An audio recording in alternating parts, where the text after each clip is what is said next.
বানালাম দোকানের মতো খাস্তা নিমকি। সন্ধ্যেবেলায় ১ কাপ গরম চা আর তার সাথে যদি এরকম খাস্তা নিমকি থাকে তাহলে পুরো সন্ধ্যেটাই কিন্তু জমে যাবে।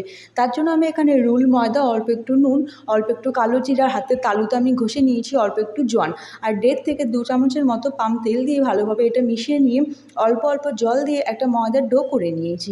এই ময়দার ডোটা আমি ১৫ মিনিট ঢাকা চাপা দিয়ে রেখে দিয়েছিলাম। এবার সেখান থেকে একে একে লেচি করে নিয়ে তারপর আমি হাতের তালুর সাহায্যে গোল করে ময়দার নই করে নিয়েছি। এবার নইটা আমি ভালোভাবে অল্প একটু ময়দা দিয়ে আমি এটা বেলে নিয়েছি।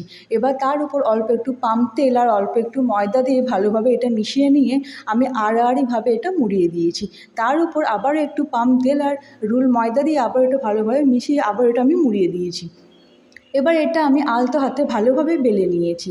বেলে নেওয়ার পর কড়াইয়ে পাম তেল গরম হয়ে এলে আমি এই খাস্তা নিমকিটা দিয়ে বেশ ভালোভাবে ২ পিঠ ভেজে নিলেই রেডি হয়ে যাবে আমাদের খাস্তা নিমকি। কেমন লাগলো অবশ্যই জানিও।